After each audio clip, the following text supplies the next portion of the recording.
Esta semana vi el esperado final de la serie El cuento de la criada y en casa se generó mucho debate porque es un final abierto y los finales abiertos siempre generan muchos detractores y luego muchos admiradores. Muy bien, ¿cuáles son las características de un final abierto? ¿En qué se diferencia un final abierto de un final ambiguo o un final inconcluso? Y sobre todo, ¿qué pasos tenemos que seguir si queremos escribir un final abierto? Yo soy David Esteban Cubero y hablo de todo esto aquí, en Guiones y Guionistas.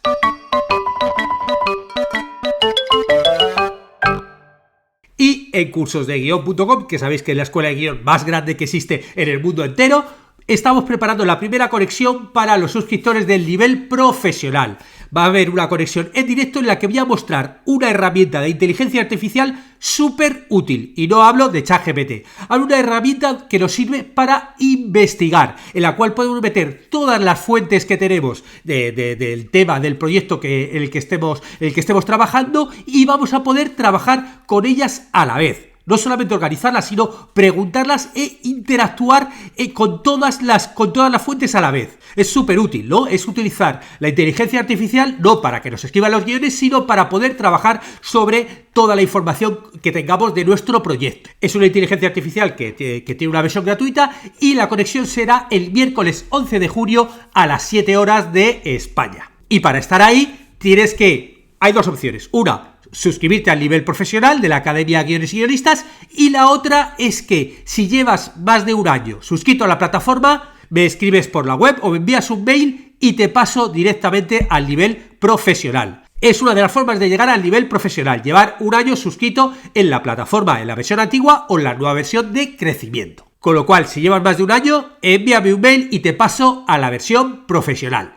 Bueno, nos vamos a los finales que... Normalmente hay finales que te gusta, que te dejan satisfecho, ¿no? Otros que te quedas ahí como dudando, pero es que hay algunos que según acaba dices, uy, aquí le falta escenas, o sea, hay algo ahí que no se ha llegado a terminar. Bueno, lo primero vamos a diferenciar a los finales abiertos de los finales ambiguos y los finales inconclusos. Los finales abiertos son los que acaba la historia y hay algo ahí que queda latiendo, ¿no? Como que no han terminado de cerrarlo.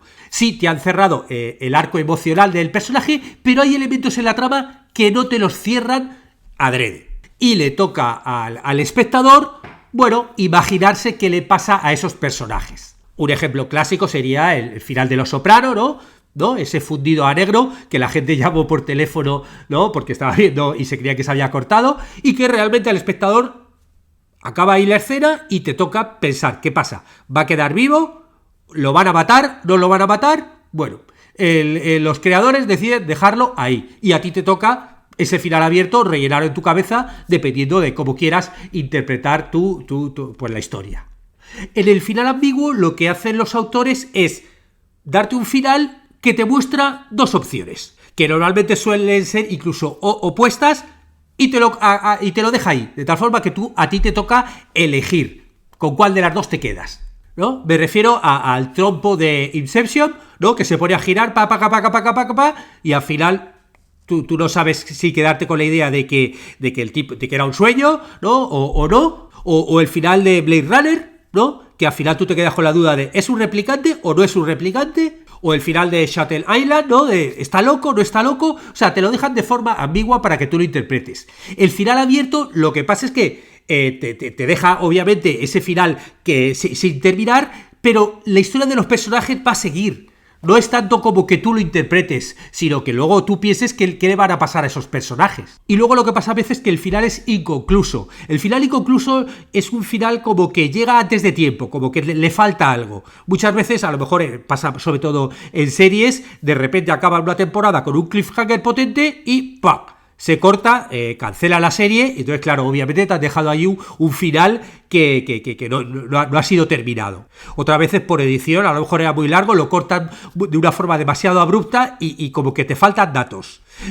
Resumiendo, el final abierto lo que hace es despedir a los personajes, pero te deja como la maleta abierta para distintos futuros, ¿no? Y ahí el espectador piensa qué futuro le va a pasar a esos personajes. En el final ambiguo lo que hace es plantar una especie como de adivinanza que tenga distintas opciones y que te multiplica las lecturas. Y el inconcluso es como si bajase el telón antes de tiempo, ¿no? Con cosas que todavía no han resuelto. Normalmente los dos finales iniciales obviamente son decisiones creativas de los autores, y el inconcluso suele ser muchas veces por problemas o de presupuesto o de calendario. Y ante los finales de abiertos normalmente suele haber dos tipos de reacciones del público. Están por un lado los que disfrutan con esa historia de que no se lo hayan cerrado todo y acaban pensando cómo podría ser el final, incluso les gusta por el tono a lo mejor de la historia que no se haya cerrado y te deja pensando. Y luego, por otro lado, están los que sienten ese final como una traición, como de esa frustración de no me has dado. Pasa, por ejemplo, en el cuento de Aki Adaf, y fue parte del debate en casa. Yo soy fan de los finales abiertos cuando son, obviamente, motivados porque los creadores han encontrado ese final a ese tono, ¿no? Pero en casa, por ejemplo, hubo mucha frustración porque, claro, hay una escena que estás deseando desde que empieza la serie, la primera escena de la serie, estás como diciendo, no me puedes robar esta escena, no cuento lo que es para no dar el spoiler, y no pasa. No pasa. Entonces, claro, hubo un debate de no, vaya mierda, qué cabrones, que no me han cerrado esto. Y luego buscando en redes, pues igual, mucha gente quedó muy frustrada, ¿no? Pero siempre genera mucho en los espectadores. De hecho, muchas veces en los foros se dedican luego a especular, hacen vídeos, todo el fandom, todos los fans te dan finales posibles y te dan muchísimo a especular, ¿no? Ahora, gracias a internet, los finales abiertos, vamos, son como un puente a un futuro, que es un poco lo que buscan los creadores que eligen esos finales abiertos. Pero bueno, vamos a ver cuáles son las características de un final abierto para que nos quede más claro. La primera es que haces un cierre emocional, pero un horizonte narrativo abierto. Es decir, que un buen final abierto lo que hace es rematarte el arco interior del protagonista. Eso sí, ¿no? Todo lo que hemos estado desarrollando en la historia te lo cierro, pero te dejo ese horizonte narrativo por recorrer. No es como de, acaba este capítulo, pero va a seguir, no te preocupes que sigue, no te lo cierro todo, ¿no? Esa película, por ejemplo, como Flores Rotas, ¿no? De Jim Jarmusch, que también tiene un final abierto, que a mí me encantó, y también fui a verlo con una amiga, y a ella le frustró muchísimo porque no lo cerraron, ¿no? Y tenemos ahí el personaje de Bill Murray, ¿no? Como que con el joven que pasa por ahí, ¿no? Y que nos queda esa duda de ¿es su hijo o no es su hijo? ¿No? Y ese personaje pero eso no lo es, y te lo cierran sin contestártelo. Claro, yo eso, la amiga con la que fue a verlo lo odió. A mí me encantó porque creo que iba con el tono de la película y porque creía también que ese personaje no se merecía que cerrasen su final, ¿no? Pero bueno, ahí ya están los gustos personales de cada uno. La segunda característica es la participación activa del espectador. Es decir, que el público va a tener que trabajar, ¿no? El espectador, bueno, va a tener que rellenar esos huecos que no te cierran la historia, y cada uno lo hace desde su propia conjetura, sus recuerdos, sus deseos, ¿no? Y ahí, bueno, pues como que la imaginación colectiva va a prolongar la obra, y ahí depende de cada uno, dirá, pues yo creo que va a pasar esto, otro, yo creo que va a pasar otro. Pero bueno, ahí los creadores no te lo han cerrado. Eres tú el que va a tener que cerrarlo. Y es lo que pasa con el cuento de la criada, con la quinta temporada, ¿no? Vemos ese... No voy a contar lo que pasa, por si no lo habéis visto todavía, pero bueno, esa cosa que estamos deseando que pase desde el principio, no te la muestran. Pero yo, por ejemplo, como espectador, yo lo decía en casa, digo, no hace falta que me la muestran porque yo sé que va a pasar. O sea, yo ya la he visto, aunque no me la hayan mostrado, yo ya la he visto como espectador, porque ya me has cerrado todo lo demás. Entonces eso no hace falta verlo. Claro, en casa, por ejemplo, era como de, no, yo quiero verlo, dámelo, no seas tan malo, por favor. Claro, lo vieron como una traición no mostrar esa escena que estás deseando ver desde hace 10 años, ¿no? La tercera característica es que tiene que tener cierta coherencia temática por encima del dato, ¿no? de este elemento de la trama. Es decir, que un final abierto no te va a explicar todo con detalle, pero sí que tiene que tener una coherencia tonal, una coherencia temática de toda la historia según iremos viéndola a lo largo de la película o de la serie, ¿no? O sea, todo eso sí que tiene que tener una coherencia que te cierre toda esa coherencia temática y emocional, aunque no des ese elemento de trama final. Por ejemplo, en la película Call Me By Your Name, ese final, ¿no? Donde vemos a Helio llorando en la chimenea y tal, ¿no? Con ese plano fijo. Y claro, ahí no sabemos nada de sobre ese reencuentro, sobre esa ausencia con Oliver, pero sí que entendemos, ¿no? a nivel temático, esa cosa de que el amor puede ser algo fugaz, no un amor de verano, pero aún así es algo como inmutable, y que bueno, pues que pasar al mundo de la adultez pues va a doler. O sea, no vamos a tener claro exactamente qué ha pasado, pero sí qué efecto le ha dejado en él. La cuarta característica que tienen muchas de estas historias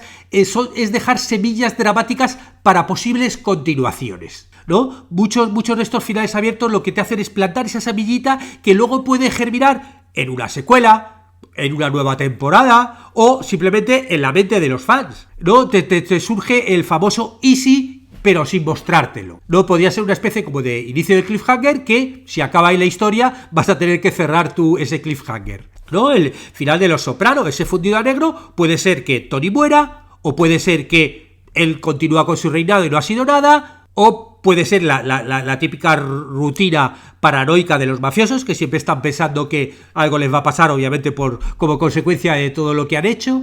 O sea, todas las opciones son viables porque realmente esa semilla de esa violencia, o sea, llevan como 6 temporadas sembrándola, con lo cual todas las 3 opciones podrían ser posibles, y bueno, ahí los espectadores, cada uno que piense con cuál se queda. Y la quinta característica es que esa ambigüedad tiene que ser controlada, o sea, no es un caos improvisado. O sea, como que en ese final abierto tiene que estar todo calculado. Tú vas a tener que dejar tu espacio, ¿no? Pero vas a tener que mostrar algunos límites. O sea, tú tienes que decir, vale, pongo este desorden, pero doy estas pistas. O sea, no lo deja todo tan al azar. No sé, en el final del cuento de la criada, tú ya sabes lo que va a pasar después, porque todo el último episodio te va llevando a ese momento. No te lo muestran, pero intuyes lo que va a pasar. Bueno, y ahora nos vamos al paso a paso para escribir los finales abiertos.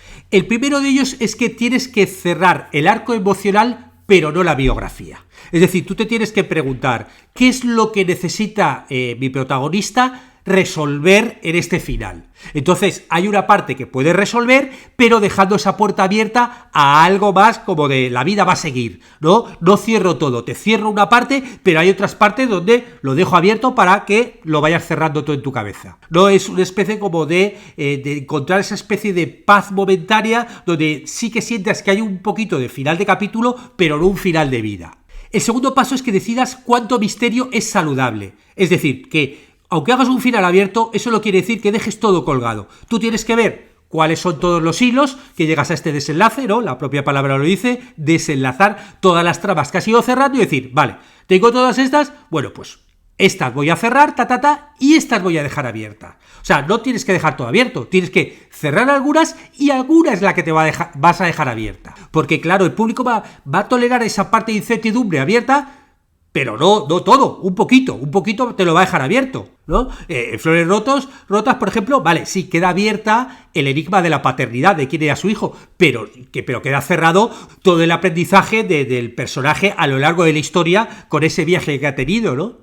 El cuarto paso sería como plantas semillas, pero no árboles. Es decir, que tú en esa última escena, ¿no?, que es la que te deja el final abierto, bueno, puedes plantar algunos detallitos, como una frase que no se termina, un objeto que pasa de mano en mano, un gesto, o sea, algo que sea suficientemente visible para que luego el espectador lo vea y se quede hablando de ello, pero no que sea tan grande como para que te empañe el punto final y te cree esa frustración total, ¿no? Ese final de Inception, el trompo está girando, y se corta, ya está. Nos ha dejado pensando, pero no te ha abierto de repente una película nueva. El cuarto paso es que cuides la coherencia tonal. Es decir, si tú has estado haciendo toda una historia como muy contenida, muy melancólica, no puedes hacer un final ahí bomba, sorprendente y explosivo. Ese final, bueno, es como, yo qué sé, si has estado trabajando una partitura, pues el final es igual, lo único que, bueno, te dejas una notita en el aire, ¿no? No es algo como que de repente cambie de género. El quinto paso, y este es muy importante, vas a tener que pensar un plano, una frase, un silencio, algo que sea inolvidable y que te dé ese cierre. Tienes que pensar mucho esa imagen final, ¿no? Ese Tony Soprano levantando un poquito la vista, ese Helio mirando las llamas, esa June ahí en la casa donde empezó toda la historia como criada ya de la casa devastada, grabando un poco cómo empieza a contar la historia. O sea, piensa mucho esa imagen final, ¿no? Y que sea, bueno, todo lo sugerente que se necesita para ese final abierto. El sexto paso es que testes esas reacciones. Pásale tu guión a algunos amigos sin darles spoiler ni nada, y luego cuando acabe pregúntales si se han sentido frustrados, si no, también cómo se interpretan, cómo piensan que va a ser el final una vez acabado, ¿no? Cómo piensan que pasa la historia, y si de repente ves que hay varias personas que te dicen cosas distintas de cómo se lo imaginan, yo creo que por ahí está el camino, ¿no? De repente ahí el espectador, cada uno va a rellenar, porque el tema no es crear un enigma y que, a ver si adivinas cómo acaba. No, el tema es que ellos vayan imaginándose distintos finales, claro, dependiendo un poco de cada uno. Y el último paso es que tienes que asegurarte que lo que has hecho va a dejar una huella, pero no va a parecer una huida. Es decir, que ese final no suena a que, bueno, faltan páginas o que falta algo, sino que es una decisión tuya, como autora, como autor, dejar ese final abierto para que el espectador lo rellene, ¿no? Es una especie de, vale, te he contado esta historia y, bueno, pon tú ese punto final como espectador a esta historia. Bueno, si se te ocurren más películas o series con finales abiertos, pónmelo en los comentarios. Nos vemos la semana que viene.